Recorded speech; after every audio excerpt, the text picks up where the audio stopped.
Welcome back to another episode of the Bad Influence Podcast. I'm Bjordan Banderas. Before we begin, hit the follow or subscribe button so you don't miss out on any episodes. And on today's episode, I want to answer a question that I recently received from one of our listeners. And that question is, do we really need communication in any of our relationships?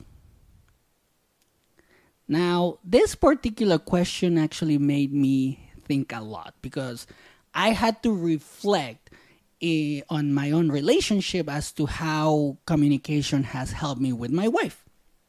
Because we've been married for almost 9 years. So in today's society, that's a long time. Not a lot of people actually last that long in a relationship nowadays. For some reason, that's been happening. I have noticed this a lot. I have a friend that is actually getting divorced after 3 years. I know a person that has been married 3 times during the last 9 years that I've been married. So it's like, obviously something is going on. So like I said, this particular question made me think. And the best way for me to answer this is that I'm going to base this answer on my own experience with my own marriage. So to answer this particular question, I believe that effective communication is absolutely crucial in any relationship. It doesn't matter if it's an intimate relationship or just a friendship or a work relationship, anything like that. Because in order for any relationship to become successful or have any sort of success, having like this connection or whatever you want to call it, you have to have communication. You have to communicate. You have to let the other person know how you feel, how certain things that the other person makes you feel, like, things like that, because it is the foundation for a healthy and harmonious partnership. And it also promotes trust, mutual respect, and empathy, which is something that I believe also that any relationship needs. And without it, the relationship is bound to experience setbacks and obstacles, which is something that I have seen lately with a lot of my friends and a lot of people that I know based on what I see on their relationships. Like I said, I know people that are getting divorced right now, and it's because there was no communication.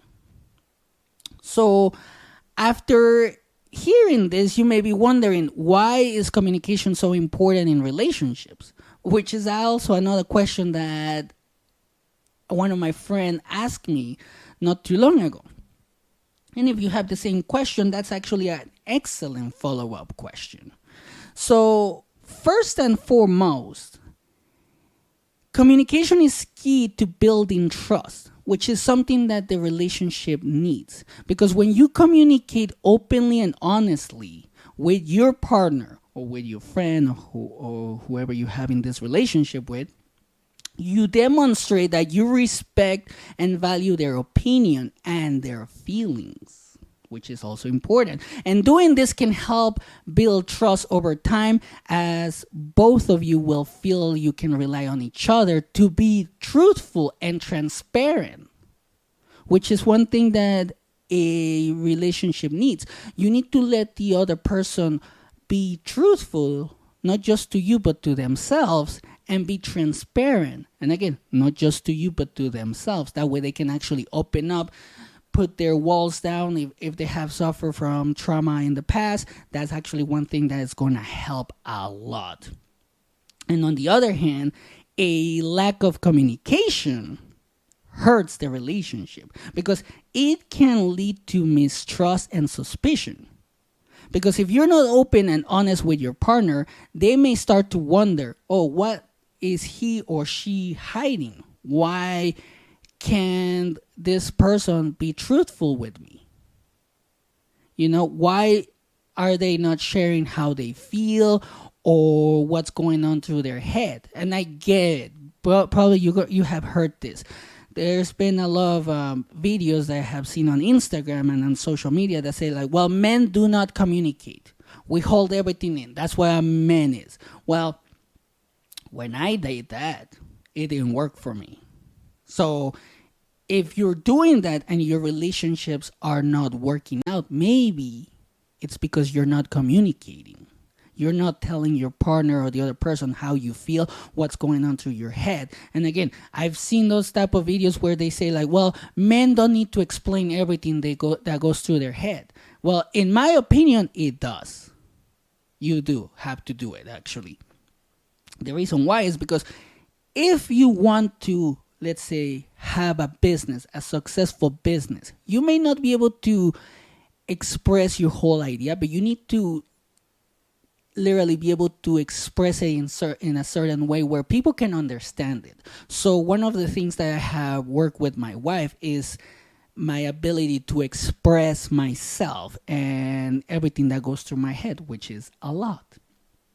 But by doing this, I have realized that now I have a clear vision of what exactly want to do with the podcast and with my life and things like that. So when I ask for help, let's say I'm starting to hire people because the podcast is taking over and you know it's getting bigger and bigger and bigger, then I have to explain what I'm trying to do with the podcast. So let's say I'm trying to hire a videographer. This is just an example. And that person doesn't know exactly what I'm trying to do, then that person is not going to be able to help me.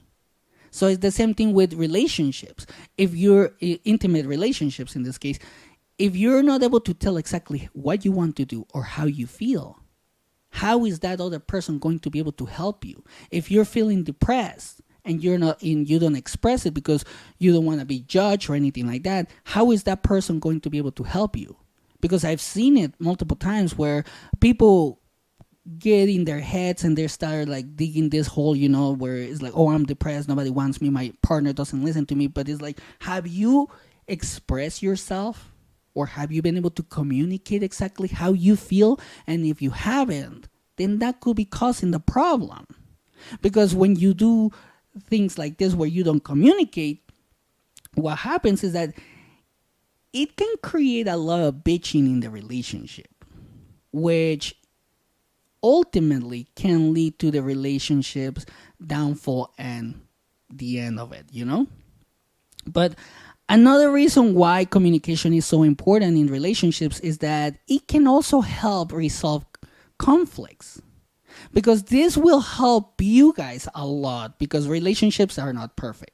We all know that, right? And conflicts are bound to arise occasionally. And when they do arise, effective communication can help you resolve those conflicts more quickly and prevent them from escalating.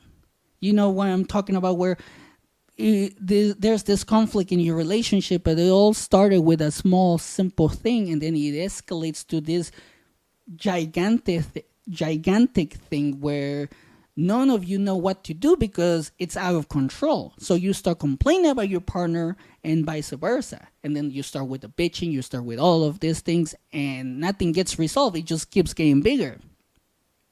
And one of the things that effective communication does is that when you are open and honest about your feelings and listening to the other person's reactions and their actual words and their body language and all of that, and even their perspective, you can actually work together to find a solution that works for everyone, not just for you, because the relationship is a two-way street. You have to meet in the middle. And this is one of the reasons why I want to talk about this, and I think this was a great question to be asked because, again, I've seen a lot of videos where these life coaches or relationship coaches or relationship experts, that's what they call themselves, say like, oh, you don't need, if your partner doesn't listen to you, leave them. If you can't take over the relationship, leave them. Like, they say shit like that. But in my opinion, that doesn't help because one of the two people in the relationship is going to feel pushed out. One of the two people in the relationship is going to feel like their feelings don't matter, like they're not being heard. And what are they going to do if they feel like that? They're going to find that somewhere else. They're going to talk to somebody that is going to take a look at their life and be like, you know what? I can listen to you. You know what? I can actually do better than your partner right now. And then they decide to leave, and the person that is left behind is going to start bitching. I've seen it. I've done it. So that's why I'm talking about this.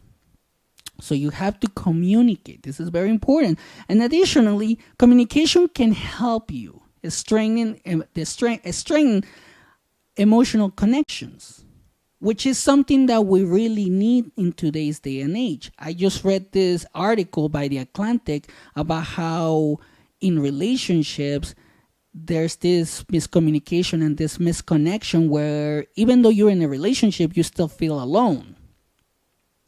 Even though you have been together for like years, you still feel alone. You still feel like emotionally lonely because there's no connection at all. So when you do all of this, when you actually can communicate effectively, when you can express how you feel, when you have this safe space in your relationship, you can build deep, meaningful connections with your partner, which is absolutely important. And it's essential to be able to communicate your emotions effectively, because when you're able to express your feelings honestly and vulnerably, you allow your partner to understand you on a deeper level. And by doing this, it can foster a stronger emotional connections that lead to a more fulfilling relationship. So what I'm trying to tell you is that you need to be vulnerable with your partner, which is absolutely intense and it's actually hard because when you're vulnerable, you put yourself out there. So you're going to feel like you're going to be hurt, or you don't want to be hurt because you're being too open, you know? But with the right person by your side, you're going to feel hurt. You're going to feel like that other person is listening to you and understands you.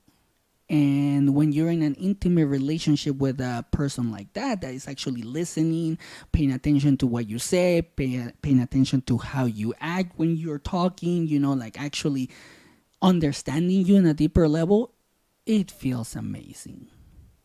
It gives you this drive to work on the relationship. And this is because communication is also essential in terms of intimacy. So if you want to have like good intimacy, that type of connection where you can feel like you have found your soulmate, you have to communicate. Because by sharing your thoughts, your desires, and feelings with your partner, you can create a more open and honest dynamic that allows you to connect more intimately. And this can help to deepen the emotional bond between you and your partner and ultimately lead to a more satisfying sexual relationship. Because when you do that, and I can attest to that, when you connect with your partner on a deeper level, it's not sex what you're doing. It's actually making love because you have this connection. You're like, this is my soulmate. I'm going to give my soulmate their love language, if it's like, acts of kindness or whatever. And when you make love, it feels amazing. It feels like, it's hard to describe, but it feels almost like you're being fulfilled in a emotional level that it's hard to describe. Again, I honestly don't know how to describe it. I can just tell you that it feels amazing. It feels amazing. Now, one question that you may have after hearing all of this that I'm saying, you may ask, how can I improve my communication skills in my relationship? Well, I'm going to give you a few tips, and I'm going to pretty much tell you what has worked for me, which is, again, something that you can try, something that you may not even have to try, but it all depends on you. I'm just putting this information out there because it may help somebody, and that could be you right now. So one of the things that I have done with my wife, and she has done it as well with me, is that we practice active listening, which is one of the most important aspects of effective communication, because when you're doing some active listening, you actually are paying attention to your partner. You're looking at their body language, you're listening with your ears, you don't say anything. You literally just shut up and listen. That's something that you have to do. That's pretty much how I can describe active listening. Because this means that you're paying attention to what they're saying, you're asking questions to clarify their meaning, and responding in a way that shows that you understand their perspective. And when you do that, your partner is going to be able to be more vulnerable, because there's not going to be any judgment. There's not going to be any attacks towards your partner. They're not going to feel judged. They're not going to feel attacked. They're going to feel safe. It creates this safe space, which is what you need in a relationship. Another thing that my wife and I do is that we are clear and direct. Because when you're communicating with your partner, it's important to be clear and direct in your communication. So you have to avoid you have to avoid beating around the bush or using vague language that can be misinterpreted. Instead, speak clearly and directly and use specific examples to illustrate your point. And what that means is that you have to be direct to the point. You don't, like I said, don't beat around the bush. If you feel hurt because of what something was said, then just say it. Hey, the way that I'm understanding this is this way, and it makes me feel this way. That way your partner can actually corroborate what they're trying to say, or give you a better explanation of what they're trying to say, so you don't feel attacked, or you understand them in a better way. That's pretty much what it means. Because now they're giving you an example, and you're giving them an example of how you feel, and now they're going to give you an example of what they're trying to say. And that actually is going to help with conflicts, like I mentioned as well.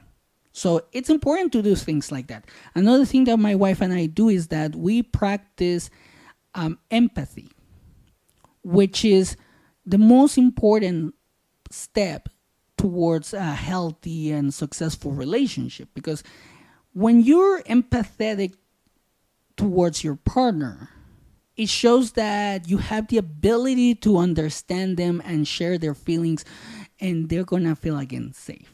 That's the key word here. You have to create a safety net for your partner in that relationship.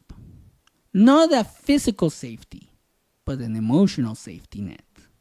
That's incredibly important, because when you're empathetic, you're actually going to try to put yourself in their shoes and imagine how they're feeling. This is one of the things that I learned with my wife after she got sick. Like I had mentioned it before, she was depressed so bad that she tried to commit suicide multiple times. So I had to literally put myself in her shoes to try to understand her as to why she was so depressed. And by me doing that, by me showing her empathy, she was able to open up to me, and I was able to help her because of that.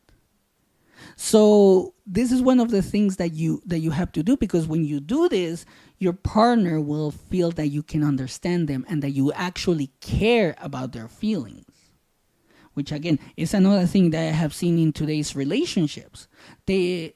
One of the two people in the relationship acts like they don't have to care about the other person's feelings.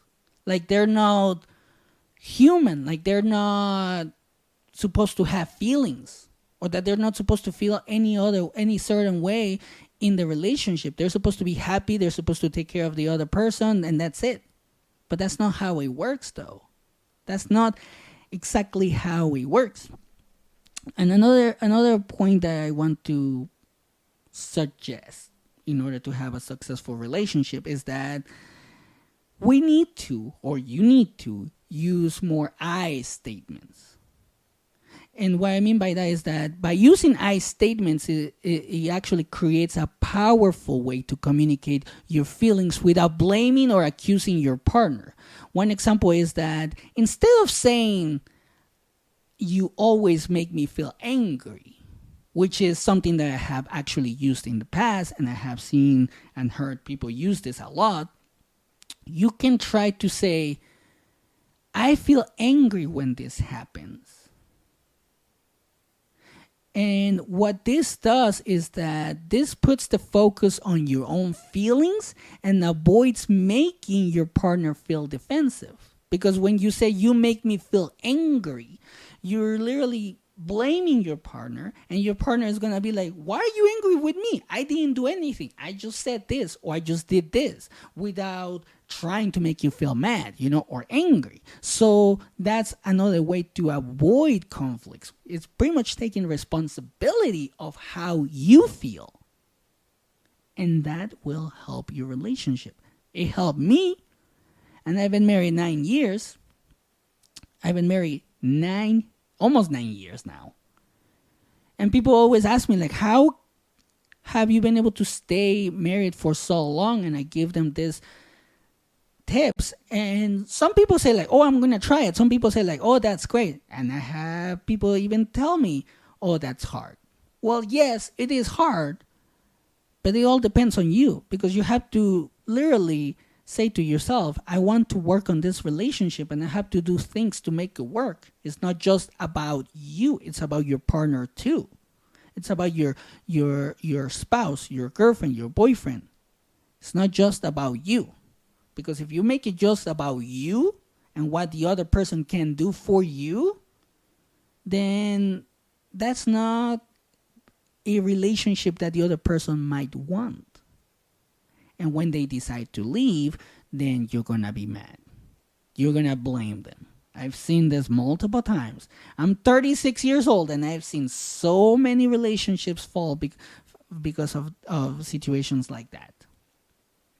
But due to this information, I believe that communication is absolutely essential in any relationship. Effective communication is key to building trust, understanding, and mutual respect, whether you're in a romantic relationship, a friendship, or a professional relationship. When you have to work very closely with your boss or with your coworkers, you guys have to become a team in order for the company to succeed or the project to go well. All of these things have to happen. So it's not just an intimate relationship that needs all of these steps that I mentioned. It's all your relationships. And when you do this, your relationship will improve. So don't be afraid to speak up and share your thoughts and feelings with your partner. But you also have to let your partner know, "Hey, I'm just trying to express myself. This is nothing against you. This is me just telling you how I feel. Don't take anything personal." That way you can start building this habit with your partner where you can actually start telling them how you feel without them becoming reactive and actually becoming a listener, almost like a soundboard. That's what a relationship needs. And when you do all of this, especially in an intimate relationship or in a marriage or whatever relationship you have, you will feel, because this is how I feel, you will feel that you have found your soulmate, which it changes your outlook in life. It makes you think not just about yourself, but about what you can do for the other person. And the other person starts to feel different as well. They start to have a different outlook in life. They start to think differently. This is what I have noticed with my wife. So if you want to have a successful relationship, you also have to learn how to communicate. You guys have to come to an agreement that whatever is said is nothing against the other person, but it's about how you express yourself. That way, you guys can come to like an agreement and understand each other, that you guys are not attacking each other, but instead you guys are trying to work things out. And that, I will tell you, will give you the relationship that you want. And you may say like, oh, well, Jordan, it's hard for me though. Then what I can tell you is that find either a relationship coach, a good one that doesn't tell you how they feel, once and that doesn't tell you just what you want to hear, but one that is unbiased, and one that tells you what your relationship needs based on what you tell them. Or also you can go to couples counseling. That's what helped me. So it can help you too. You need sometimes a referee that can tell you, hey, I think this person is saying this because she feels this way, not because she's attacking you. So anything like that will help. And that's what I wanted to share on today's episode. Thank you for listening. Thank you for the growth and the feedback. Remember to share, like, and subscribe. We are growing, and it's all thanks to you. We are on TikTok, Instagram, Facebook, and YouTube. The link is in the episode's description. And here are my final thoughts. If there is no communication, how are we supposed to conversate with each other so we can make friends and feel less lonely? And have a great day.